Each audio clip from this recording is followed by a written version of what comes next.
विराग क्रांति वाणी का हृदय भेदी धारदार प्रवचन, जिन शासन जिंदाबाद। कल के प्रवचन में हमने जिस स्टेज की बात की थी, 4 स्टेप के ऊपर हम चल रहे थे, जिसमें सबसे पहला है observation, second is planning, third is defence, fourth is attack. चारों तरफ हम जिस देश में रहे, जिस दुनिया में रहे हैं, हम देख रहे हैं कि आज जमीन हो, जंगल हो, जानवर हो, जल हो, हर तरह की हम जो असुरक्षितता अनुभव कर रहे हैं। आज जमीन भी आज खतरे में है, जंगल भी खतरे में है, आज जल का भी बहुत बड़ा एक यहाँ पर चारों तरफ देखो तो बहुत बड़े प्रॉब्लम्स चल रहे हैं। बड़ी बड़ी समस्या जल की आ रही है, यानी जल रक्षा करना भी जरूरी हो चुका है और जानवर भी कट रहे हैं। ये जो 4 जे है, जे, जल, जमीन, जानवर और जंगल, आज सब कुछ खतरे में है और इन सभी को बचाने के लिए ही हमने प्लानिंग करने चाहिए। ऑब्जर्वेशन, प्लानिंग, फिर डिफेंस। हमारी डिफेंस सिस्टम बहुत कमजोर है। हम अगर, ये तो एक जनरल बात की मैंने, जल, जमीन, जंगल और जानवर की बात, ये जनरल सबको लग रही है। हम सिर्फ अगर हम अपने जैनों की बात करें, हमारे शासन की बात करें, तो वो भी अगर हम करें तो भी बहुत बड़ी बात है। आज हमारा स्वयं का शासन खतरे में है, आज हमारा धर्म खतरे में है, हमारी संस्कृति खतरे में है, हमारा पूरा भविष्य खतरे में है। तो इन सभी को प्रोटेक्ट करने के लिए और हमें अपनी डिफेंस सिस्टम को मजबूत बनानी होगी। 3 तरह से आपको मजबूत होना होगा। कड़ का मतलब होता है बुद्धि से आपको मजबूत होना है। उसके बाद बड़, यानी कि शक्ति से आपको मजबूत होना है। और छड़ का मतलब होता है पॉलिटिक्स, आपको पॉलिटिक्स में भी मजबूत होना है। कड़, बड़ और छड़, ये त्रिसूत्रीय, ये तीनों में आपको आगे बढ़ना चाहिए, आपको मजबूत होने की आवश्यकता है। अब देखना, अगर हम बड़ की बात करें तो बड़ में आज जो हमारी एक इंडियन आर्मी है, इंडियन आर्मी में कितने जैन आर्मी में भर्ती होते हैं, अगर हम रिकॉर्ड निकाले, ये एक ठीक है, अभिनंदन जो पायलट जो पाकिस्तान के अंदर जो भी हादसा हुआ और वहां से फिर उनको वापस इंडिया, भारत में सुखरूप उनको लेकर आए, तो ये जो हमारे पायलट थे वो जैन थे, जो हमारे लिए बहुत गर्व की बात थी। लेकिन मैं पूछना चाहता हूं कि जिस तरह से इंडियन आर्मी में आप देखना, जाट रेजिमेंट है, फिर आप देखो राजपूत रेजिमेंट है, सिख रेजिमेंट है, गुरखा पलटन गुरखा रेजिमेंट है, मराठा रेजिमेंट है, सिख रेजिमेंट है, सब जितने रेजिमेंट्स है, तो क्या एक भी आपको जैन रेजिमेंट मिलेगी क्या? क्यों नहीं? क्योंकि कहीं ना कहीं हम अंदर से ऐसे बहुत तपस्या करते हैं, हम अंदर से बहुत सहिष्णु हैं, लेकिन हमें अब मजबूत होने की आवश्यकता है। हमें अपनी एक जैन आर्मी खड़ी करने की आवश्यकता आ चुकी है। क्यों? वो सब आगे बढ़ सकते हैं और वो देश के लिए, धर्म के लिए, वो अपने वतन के लिए लड़ सकते हैं, मर सकते हैं, सीने पर गोली वो सहन कर सकते हैं, झेल सकते हैं। तो हमारा जैन ऐसा मजबूत कब बनेगा? हमें अपने जैनियों को ऐसा मजबूत बनाना है। हम सभी को आगे बढ़ना ही होगा। आज आप कहेंगे हम तो सिर्फ कितने छोटे, हम तो मजबूत कैसे बने? हम तो मुट्ठी भर हैं, और मुट्ठी भर कैसे टिक पाएंगे? जितने आज पूरे दुनिया के अंदर हमारे जैन हैं, पूरे दुनिया में मिलाकर आप देखो तो कितने हो गए हमारे जैन? लगभग 1 करोड़ के आसपास में पूरे वर्ल्ड में गिनो तो, भाई पूरे वर्ल्ड में गिनो तो 80 लाख से 1 करोड़ के आसपास की हमारी जैन पॉपुलेशन गिनी जाती है। आप बोलेंगे कि 130 करोड़ में हम तो सिर्फ 1 करोड़ भी नहीं है, तो फिर हम कैसे लड़ पाएंगे, हम कैसे मजबूत हो पाएंगे? हमें तो सिर्फ बुद्धि से काम लेना है, भाई मूछ बानिया नहीं, मूछ नीची नहीं, सिर्फ कल से काम नहीं, कड़, बल, छड़ सब कुछ आपको आना चाहिए। आप ये मत कहो कि हम तो सिर्फ 80 लाख और 1 करोड़ है। इजराइल की जितनी पॉपुलेशन है, अब इजराइल की पॉपुलेशन आप नेट पे आप सर्च कीजिए, इजराइल एक छोटा सा देश, और इस छोटे से देश के आसपास में देखो तो 52 अरब देश, मुगल देश जो आजू बाजू में और उस इजराइल को घिर कर बैठे हुए हैं। तो भी किसी की ताकत नहीं है कि इजराइल को छू सके, क्योंकि इजराइल की अगर आप उनकी पूरी टेक्निकली जो उनकी व्यवस्था है, जो उनका डिफेंस सिस्टम है, किसी की ताकत नहीं, औकात नहीं है कि इजराइल को छू सके, इजराइल को सता सके, इजराइल को परेशान कर सके, इजराइल के ऊपर अटैक कर सके।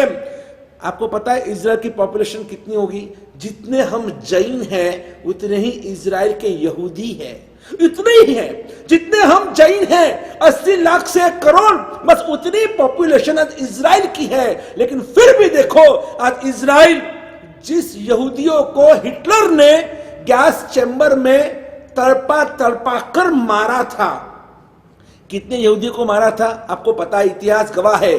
कम से कम 60 लाख से भी ज्यादा यहूदियों को उस हिटलर ने और गैस चैम्बर में तड़पा तड़पा कर मारा था। और आज वही यहूदी वहां से जर्मनी से भागकर, और जब वो शरणागत बनकर और जब इजराइल पहुंचे, धीरे धीरे करते करते करते सब इजराइल पहुंच गए। और आज इजराइल इतना मजबूत है कि आज इजराइल गवर्नमेंट कहती है अगर आप मेरे एक यहूदी को मारेंगे, सामने में 10 को मारूंगा। ये गवर्नमेंट स्वयं एक एक यहूदी को, वो पूरे हिंदुस्तान, पूरे इजराइल नहीं, पूरे दुनिया भर के यहूदी को वो अपना मानती है, वो अपना मानती है। तो मैं यही कहना चाहता हूं, अगर वो इतना छोटा सा देश इतना मजबूत बन सकता है, अपने कायदे, अपने कानून, अपनी डिफेंस सिस्टम, और जिस तरह से उनके यहां पर स्कूल और कॉलेज में कंपलसरी मिलिट्री की ट्रेनिंग दी जाती है, शायद मैं समझता हूं कि ऐसा एक बच्चा भी ऐसा नहीं होगा, एक युवा ऐसा नहीं होगा इजराइल के अंदर कि जिसको मिलिट्री की ट्रेनिंग ना मिली हो। हर एक को कंपलसरी है। जैसे हमारे यहाँ पर English, mathematics, history, geography, civics, ये सब सब्जेक्ट्स, ज्योमेट्री, अलजेब्रा वगैरह जितने भी सब्जेक्ट्स हैं, सब जब कैसे हमारे स्कूलों में, कॉलेज में कंपलसरी सिखाया जाता है, वैसे वहां पर आर्मी का एक सब्जेक्ट उनको कंपलसरी होता है। और उनके एक एक युवाओं को कैसे राइफल चलाना, कैसे हैंड ग्रेनेड चलाना, कैसे बॉम्ब फेंकना, कैसे क्या करना, डिफेंस के लिए, अपने देश की सुरक्षा के लिए, अपने समाज की सुरक्षा के लिए, ये सब अनिवार्य है, ये सब अनिवार्य है। सिर्फ बोलने से कुछ नहीं होगा। और मैं बोलने वाला साधु नहीं हूं, मैं करने वाला साधु हूं। मुझे सिर्फ बोलने में मुझे कोई मजा नहीं है, बोल बच्चन करने वाले कोई मतलब नहीं है। हमने दादर में जब चातुर्मास किया था, और दादर में हमने एक दिन हमने शिविर रखी थी, उस शिविर का सब्जेक्ट था ओ युवान तू सिंह चे सिंह। इस सब्जेक्ट के ऊपर हमने एक बहुत बड़ी शिविर का आयोजन किया था। और हम तीनों गुरु भगवान ने, यानी कि मैंने, फिर मेरे भाई महाराज विनीत सागर जी महाराज और क्रांतिकारी विनम्र सागर जी महाराज, हम तीनों ने जो जोरदार धमाकेदार प्रवचन तो दे दिया, शिविर भी जोरदार हो गई। शाम के वक्त में 4 युवा मुझे हमें मिलने के लिए आए, और फिर हमने उनको पूछा भैया क्यों नहीं आए आप तो शिविर में दिखे ही नहीं, कहाँ गए थे आप? बोले हम तो साहब घूमने के लिए गए थे। अरे इतनी बड़ी शिविर रखी है आपके लिए, वो युवा तो सी, और आप लोग घूमने के लिए गए, ऐसे कैसे कर सकते हैं? आपको तो आना चाहिए। आपके लिए तो, आपको इंस्पायर करने के लिए, मोटिवेट करने के लिए तो हमने शिविर रखी है, और आप जैसे युवा और आप लोग ऐसे भाग जाएंगे घूमने में, हरने में, फिरने में, खाने पीने में, तो फिर हम शिविर किसके लिए रखें? गुरुदेव आपका जो सब्जेक्ट था ना, वो देखकर ही हम लोग चले गए। क्यों? मैं ओ युवान तू सी, क्योंकि आप सी नहीं हो, क्या आप बकरी हो? बोला नहीं साहब, हमने इतने सारे शिविर को हमने अटेंड किया है, हमने बहुत सारे गुरु भगवंतों के प्रवचन सुने हैं, और वो सुनकर हम शेर, हम सी तो कब के बन चुके हैं। लेकिन कोई गुरु भगवंत को ये नहीं कहता है कि शेर बनने के बाद फाड़ना किसको है, आगे करना क्या है, आगे की कोई क्या हमारी स्ट्रेटेजी क्या है, कोई हमको बताने को तैयार नहीं है। हमारा खून उबलता है, और उबलने के बाद वापिस वो ठंडा हो जाता है। जब तक हम उपाश्रय में होते हैं, प्रवचन सुनते हैं, शिविर अटेंड करते हैं, और आपको सुनते, आप जैसे गुरु भगवान जब प्रवचन देते हैं और अंदर की आग जब हमारे में उतरती है, तब हमको भी लगता है क्या करें और क्या ना करें। लेकिन कहीं ना कहीं वापिस जब हम उनके पास जाते हैं, गुरुदेव आप बताइए क्या कर सकते हैं, तीर्थ रक्षा के लिए आप उपाय बताइए, आप वैयावच के लिए उपाय बताइए, हमारे बच्चों के भविष्य के लिए, उनकी सुरक्षा के लिए उपाय बताइए। स्कूल कॉलेज का निर्माण हो, इसके लिए आप हमें उपाय बताइए। हमारी लड़कियां लव जिहाद का शिकार बन रही है, उसको रोकने के लिए उसका आप हमको उपाय बताइए। तो जो परफेक्टली, जो मैनेजमेंट के साथ का जो प्लानिंग होना चाहिए, आज तक हमको किसी के पास देखने को नहीं मिल रहा। इसीलिए तो हम आके शिविर में क्या करें, एक तो सुन कर खून उबलता है, और खून उबलने के बाद फिर हमारे पास अगर प्लानिंग ही नहीं है, फिर हम वापस ठंडे हो जाते हैं। ये सिंह इज किंग कब तक हम सुनते रहेंगे? तो जैन कब बनेगा किंग? हमें भी तो आगे बढ़ना है, क्योंकि हमारी जो सोच है, हम सबको साथ में लेकर चलना चाहते हैं। हम सबको साथ में लेकर चलना चाहते हैं। जैसे हमारे आदर्श के रूप में हम शिवाजी महाराज को रखते हैं। बहुत सारे राजा महाराजा महारानियां हो गए, लेकिन हमेशा हमने अपने जिंदगी का टारगेट रखा है कि शिवाजी महाराज, वो मैं महाराष्ट्र का हूं, मैं पूना से हूं, और इसलिए ऐसा नहीं, हमने उनका जीवन पढ़ा है, हमने महाराणा प्रताप को पढ़ा है, हमने झांसी की रानी को पढ़ा है, हमने गांधी जी को पढ़ा है, हमने भगत सिंह को पढ़ा है, हमने सबको हमने अनुभव किया है। लेकिन जो हमने शातिरता, जो प्रभु भक्ति, जो मातृ पितृ वत्सल जो भक्ति हमने शिवाजी महाराज में देखी है, और जिस तरह से उनके जीवन की घटनाओं को हमने घुट घुट कर हमने पिया है, सच में कहता हूं, वो हमारे लिए, हमने उनको अपनी जिंदगी के इस क्रांति के मिशन में हमने आदर्श के रूप में रखा है। जब उनके पास कुछ भी नहीं था, वो अकेले थे, और वो जीजा माता उनको कहती है कि बेटा तुझे आगे बढ़ना है और तुझे वापस एक साम्राज्य खड़ा करना है। और वो उस समय छोटे वो बाल शिवाजी कहते कि माँ, वो कैसे पॉसिबल है? आऊ साहब, ये कैसे पॉसिबल है? मैं तो बहुत छोटा हूं, मैं तो नन्ना मुन्ना हूं, और आप इतनी बड़े बड़े अरमान लेकर बैठे हैं कि शिवा तुझे आगे बढ़ना है। और ऐसे करते, माँ आप मुझे तैयार करो, जरूर मैं कुछ करूंगा, क्योंकि मैं चारों तरफ तबाही देख रहा हूं। हमारे मंदिर तोड़े जा रहे हैं, हमारी मूर्तियां खंडित की जा रही है, हमारी माता बहनों को उठा कर और उनकी इज्जत लूटी जा रही है, उनका अपहरण हो रहा है, और ये मैं बर्दाश्त नहीं कर सकता हूं कि हे आऊ, सीता माता को आऊ साहिब कहते थे, आऊ साहिब आप बताइए हम क्या करें, समझ में नहीं आता है।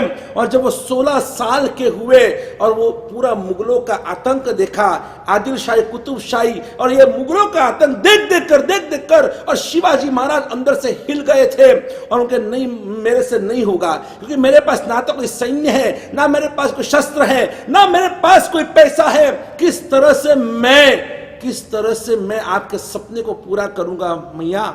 नहीं, मुझे लगता है कि ये मेरे बस की बात नहीं है। और शिवाजी महाराज निकल पड़े, संत तुकाराम जी के पास गए।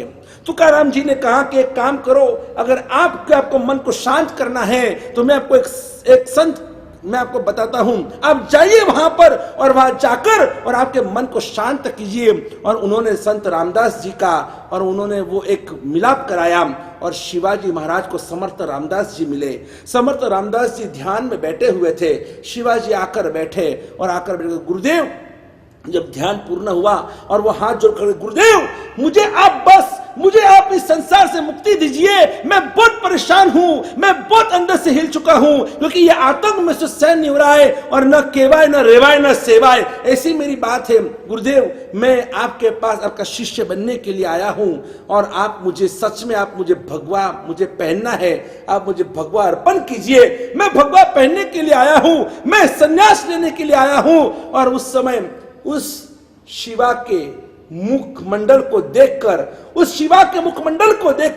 संत रामदास जी ने कहा, नहीं बेटा नहीं, ये गलत होगा। अगर तू ये भगवा पहनेगा तो ये गलत होगा। तुझे भगवा पहनना नहीं है, तुझे तो भगवा लहराना है, और भगवा लहराने के लिए, और तू संन्यास नहीं ले सकता है, तेरा सर्जन हुआ है भगवा लहराने के लिए। अरे चारों तरफ लेकिन मुगलों के ध्वज लहरा है, तो मैं भगवा कैसे लहराऊंगा? गुरुदेव, मैं अकेला हूं, एकलो छू,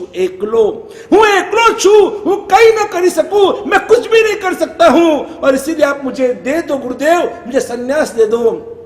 और ऐसे समय पर संत रामदास जी ने उनको जो कहा है, वो ऐसी चोटदार बात उन्होंने कही है, जो आप सभी के लिए, मेरे और आप सबके लिए लागू पड़ती है। संत रामदास जी ने कहा कि शिवा, आज बोला सो बोला, जिंदगी में कभी बोलना मत कि हूं एकलो छू, मैं अकेला हूं। तू एकलो न थी, पण सांभळ, तू एकड़ो छे एकड़ो, तू एकड़ो है कि तू एक है, और एक आज समाज में एक की जरूरत है। आज सब 0-0 तैयार बैठे हैं, जुड़ना चाहते हैं, लेकिन एक ही नहीं है, तो वो 0 लगेगा कैसे, आएगा कहां से, 0 की कीमत क्या है। और इसलिए मैं चाहता हूं शिवा, तू एकड़ो छे, तू एकड़ो बन, पाछळ तो आखी सेना तैयार बैठी छे।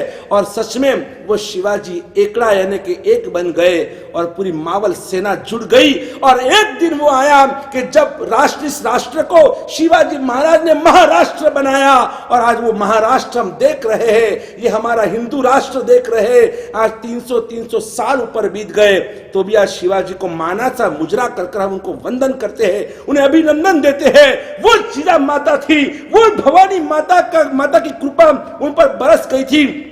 एक अकेले शिवाजी ने पूरी सल्तनत को, पूरी औरंगजेब की सल्तनत हिला दी, अफजल खान को फाड़ दिया। लेकिन ये सब क्यों करना पड़ा?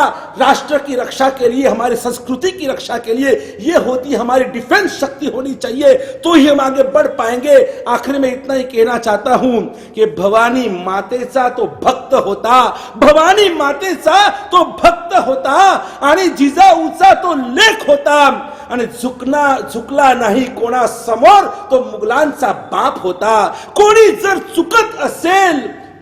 चुकत असेल तर त्याला सत्याची वाट दाखवली, आणि जर कोणी नडत असेल तर त्याला हिंदुत्वाची जात दाखवली, त्याला मराठ्याची जात दाखवली। हमें भी ऐसे ही मजबूत बनना होगा, अपनी डिफेंस सिस्टम को मजबूत करना होगा, अपने युवाओं को मजबूत करना होगा, हमें भी अपनी जैन आर्मी खड़ी करनी होगी, तो ही हम सब कुछ बचा पाएंगे। इसको दिमाग में उतार के रखना।